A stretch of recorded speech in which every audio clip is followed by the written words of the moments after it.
এক পোলা এক মায়ের খুব ভালোবাসে, দুনিয়ায় আর কিছু চাই না মায়া ছাড়া। আচ্ছা। কিন্তু মায়া পোলাটারে পছন্দ করে না। ওহো। অনেক চেষ্টার পর মায়া সে পোলাটারে কইল যে ঠিক আছে, হ্যাঁ। আমি তোমারে ভালোবাসতে পারি, হ্যাঁ। আমার একটা জিনিস এনে দিতে হবে। কি রে? পোলাটা তখন কইল যে তোমারে পাওয়ার লিগা আমি দুনিয়ার যে কোনো জায়গা থেকে যে কোনো জিনিস এনে দিতে পারি। হ্যাঁ হ্যাঁ।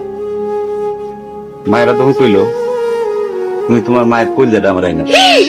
কি ক- কি ক- কি কি- কি- মনে হয় না? কি গল্প শোনালি দিদু?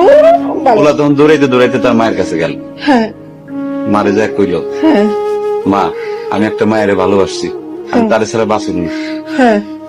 কিন্তু ওই মায়া আমার একটা জিনিস নিয়ে যাইতে কইছে, সেটা হলো তোমার কলিজা। তুমি যদি তোমার কলিজাটা আমার দাও, ওই মায়াটা কলিজাটা পাইলে আমার ভালোবাসবে। মা তখন কইল তুই আমার একমাত্র বুকের ধন, তোর সুখের জন্য আমি সবকিছু করতে পারবো। পরে মা বুকটা ফাইরা কলিজাটা বাইর করে পোলার হাতে দিল। আহারে মা। পোলাটা কলিজাটা হাতে পাইয়া যে কি খুশি, মা দৌড়াইতেছে দৌড়াইতেছে দৌড়াইতেছে, দৌড়াইতে দৌড়াইতে হঠাৎ রাস্তার মধ্যে উষ্টা খাইয়া পড়ে গেছে। হাতের কলিজাটা হাতের থেকে ছুইটা রাস্তার মধ্যে পড়ছে।